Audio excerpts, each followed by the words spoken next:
The church to hear, wasn't it? Amen. Thank you. How beautiful. Well, we have a lot to be thankful for. I personally am thankful for the 3 points Georgia scored last night. And I've been giving God thanks for it. Yes. Nathan Frank reminded me that at least it was 3 more points than LSU scored last night. They didn't play. Thank you. What a mess. Well, today is All Saints Sunday. But who are saints? Who are saints? Well, let me begin by giving some examples of those who aren't. How many of you ever read the Darwin Awards? Raise your hand. You know what the Darwin Awards are? Well, they're just out for this past year. I'm going to read a couple of them to you. True stories. After stopping for drinks at an illegal bar, a Zimbabwean bus driver found that the 20 mental patients he was supposed to be transporting from Harare to Bulawayo had escaped. Now, not wanting to admit his incompetence, the driver went to a nearby bus stop and offered everyone waiting there a free ride. He delivered the passengers to the mental hospital, telling the staff that the patients were excitable and prone to bizarre fantasies. The deception wasn't discovered for 3 days. A man walked into a Louisiana Quick Trip, put a $20 bill on the counter and asked for change. When the clerk opened the cash drawer, the man pulled a gun and asked for all the cash in the register. The clerk provided it. The man took the cash, fled, leaving the $20 bill on the counter. The total amount of cash he got away with was $15. Now here's the question. If someone points a gun at you and gives you money, have they committed a crime? I don't know. Well, a female shopper was exiting a New York convenience store, and a man grabbed her purse and ran. The clerk who saw it immediately called the police, and they gave a detailed description of the snatcher, and he was picked up within just a minute. The police put the man back in the car, drove back to the store. The thief was taken out of the car and told to stand there for a positive ID. To which the thief said, "Yes, officer, that's her. That's the lady I stole the purse from."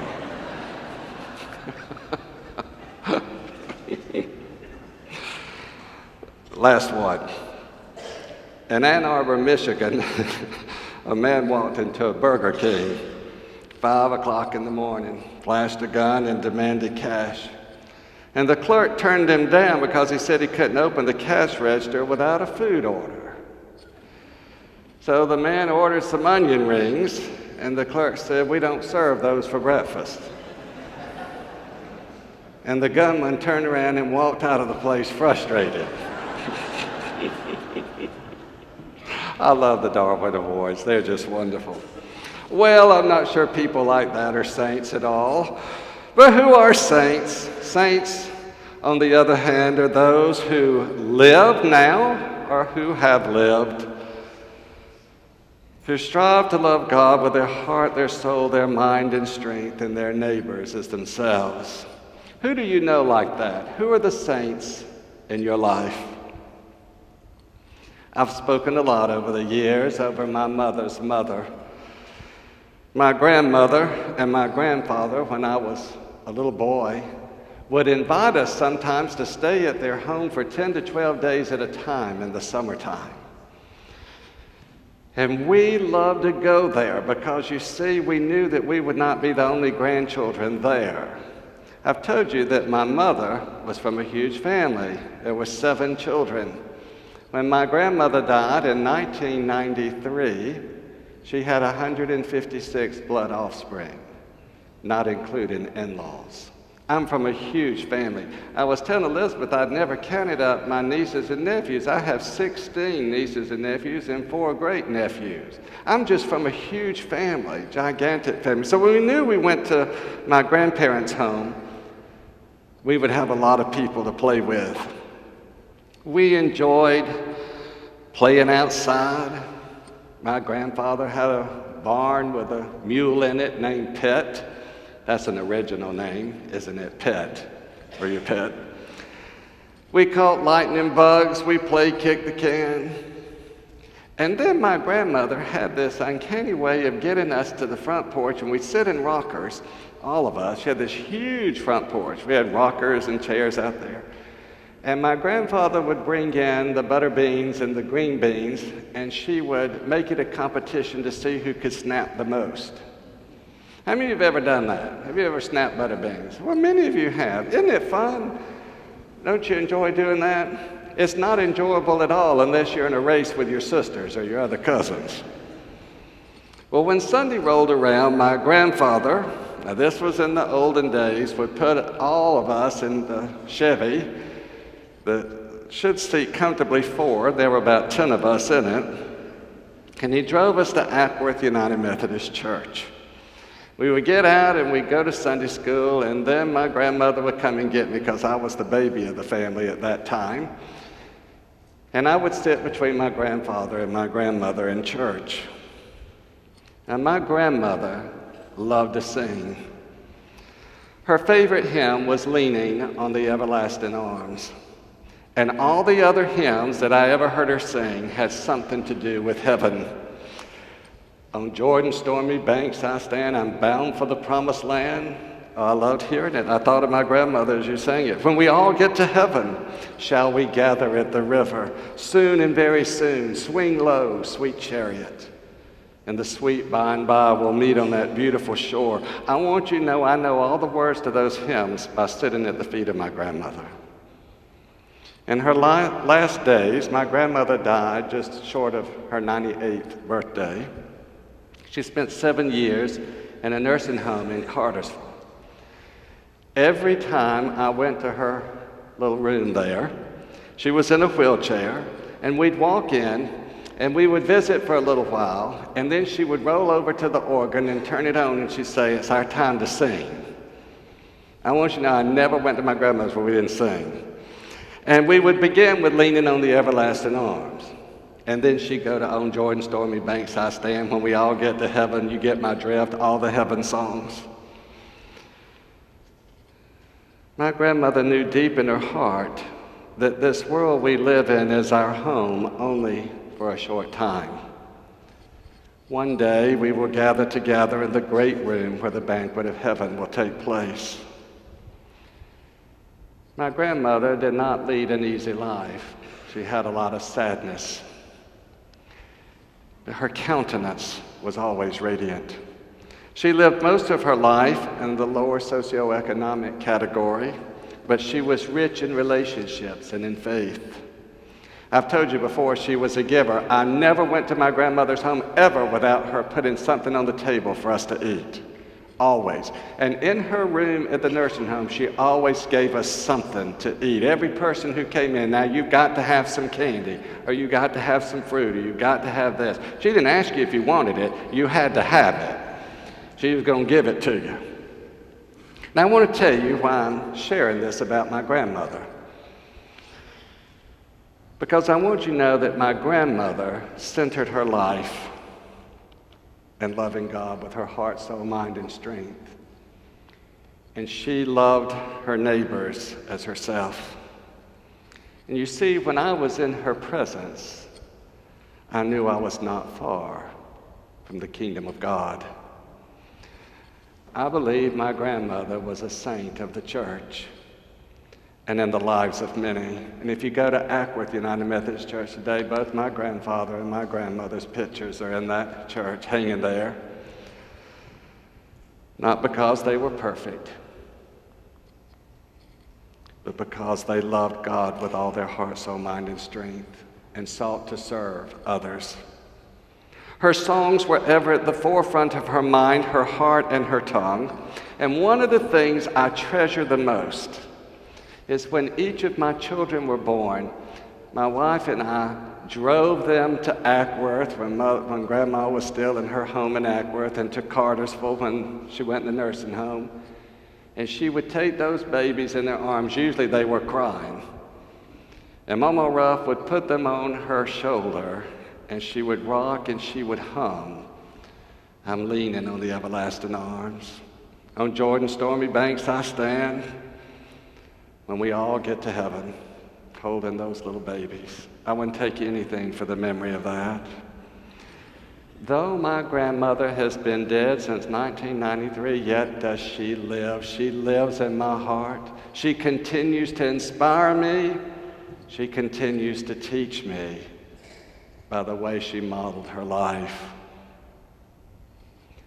This year, 6 people in this church have gone on to that eternal kingdom, and all 6 of them were saints.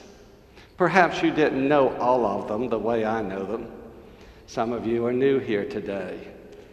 But I hope you do not mind if I take a minute to share with you about each one, because they were saints and we'll learn something from each of them. Christopher Carlton, oh my heavens, I can't say his name without thinking of his beautiful prayers, his willingness to help others, his heart of compassion for all people, but especially those who had mental and emotional issues. We called him Wiki Christopher. You've heard of Wikipedia? We called him Wiki Christopher. He was sharp, brilliant. He had a quick wit. He loved people and animals, and he was a role model for so many of us. Bess Stubbings, lover of art, lover of family, lover of the United Methodist Church. We shared this in common. We were both preachers' kids, Methodist ministers' kids. Her dad's a retired United Methodist minister. Beth was always passionate about justice issue. She was a feminist before it was in vogue, and she was progressive theologically and often challenged her Sunday school class and the clergy on various issues. She had a heart of love, and she gave of herself to others. Jerry Wiederholt, if I had to summarize Jerry Wiederholt, it would be this: the quiet doer. The quiet doer. Those who knew him know Jerry didn't have to talk a lot, but he was always out doing. He spent many years building houses for the homeless through Habitat for Humanity and going on mission trips around the world for the cause of helping those in need. He was always in church. I could always I knew where he sat every Sunday. I always see him in his place there with Barbara. He loved the Good News Sunday School class. Devoted to his family, to the church, he walked daily with Christ. As I said, he was not a big talker, but Jerry was a doer. Peggy Coke. When I think of Peggy, I think of the words of St. Francis of Assisi, who said, "Preach always, and if necessary, use words." Peggy was a strong-willed woman. She preached all of her life. She preached with her life. She also was a devout United Methodist and knew by heart almost every hymn in the hymnal. She was passionate about her family, helping others and serving God through the church. When Peggy knew she was dying, she not only laid out her plans for her funeral, but she laid out her plans for her family. She wanted them to know her wishes on past that day. She faced death without fear because she knew her walk with Christ did not end when life here is over. Wendell Gwynn, well, I just can't think of Wendell Gwynn without seeing that smiling face. If you ever around him, he couldn't talk without smiling. I think he must have smiled in his sleep. He just smiled all the time. Even when he was dwindling away from cancer, he smiled. He was another who lived to give. One of the things I love the most about Wendell, he and Jane have only been to church a few years, but I love, you gravitate to people who are complimentary of you. And he was always affirming the clergy. And so I always wanted to be in his presence because he was so kind about the clergy. He always affirmed the kitchen angels. He always affirmed the youth and the kids. He was always affirming people. And you just gravitate to people who do that naturally. You just felt good when you were in his presence. and more recently, Kimberly Lowe. Kimberly was a vibrant, outgoing lover of people and animals, and she was especially concerned with those with physical illness. She worked in a doctor's office just up the road, and her patients adored her. She gave unselfishly of herself to her family, the church, and the community. She brought a love and smiles and joy to people through her acting career around Atlanta. And she brought the love and touch of Christ, especially to the infirmed. As I look at those pictures, when they were brought to my office this week, and I saw it before it was run off for you to have, I looked at them and I thought, 3 of those 6 died in their early 40s, much too young.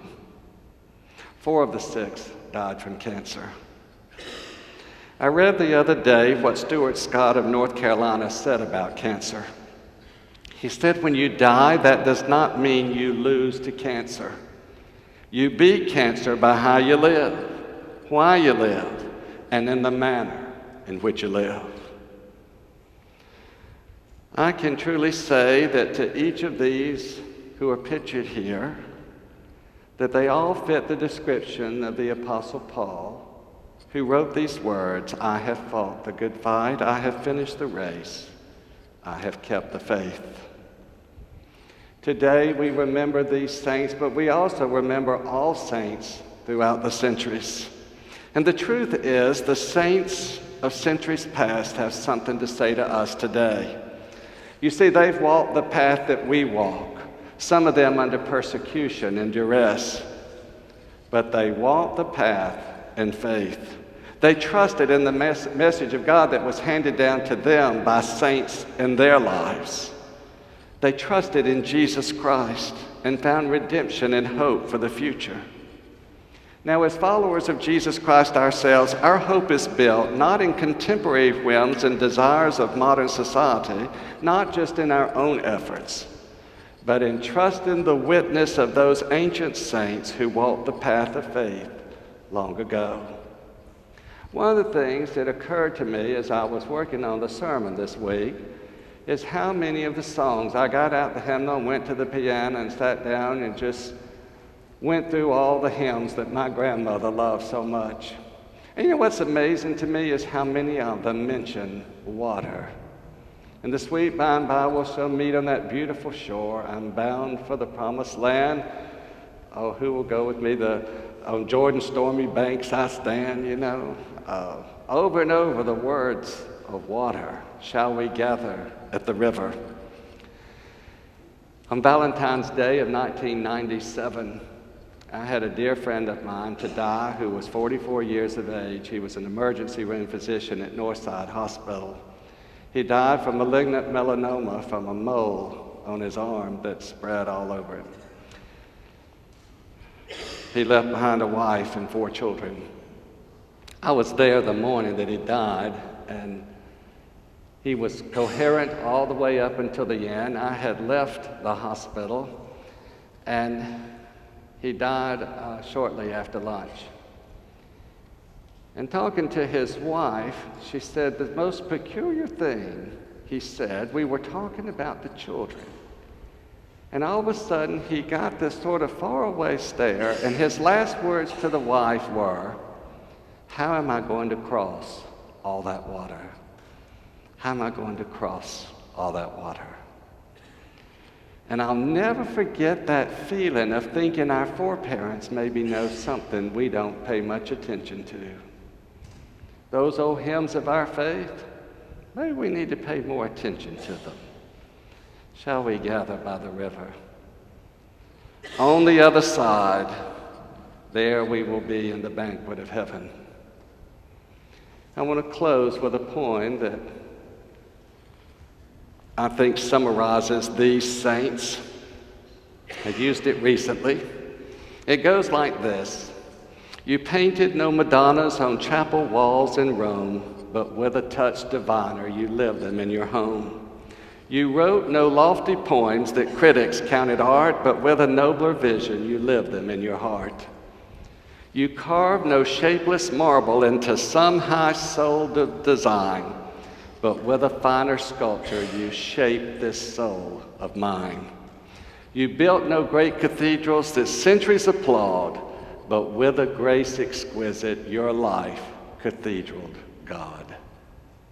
What greater thing could be said about anybody than their life cathedraled God? Now, I want you to know that the Apostle Paul said that all who believe in Jesus Christ are saints. So that means everybody in this room who believe in Jesus Christ are saints. So say your name and say it with a saint in front of it. See, St. Dumas has such a great ring to it, doesn't it? St. Dumas, how about that? Say your word with a saint. He said all of us were saints. And I'm thankful for all the saints in this room and all the saints who are out in the world right now who are living today in such a way that their very lives become the gospel for many people. But I'm also thankful for the saints who've lived and gone on to the Church Celestial. I'm thankful for their influence. And I challenge us all to seek to love God with all of our heart, soul, mind, and strength, and to love our neighbors as ourselves, so that the songs of the saints will continue to be sung in this world and in the next. So may it be. Amen.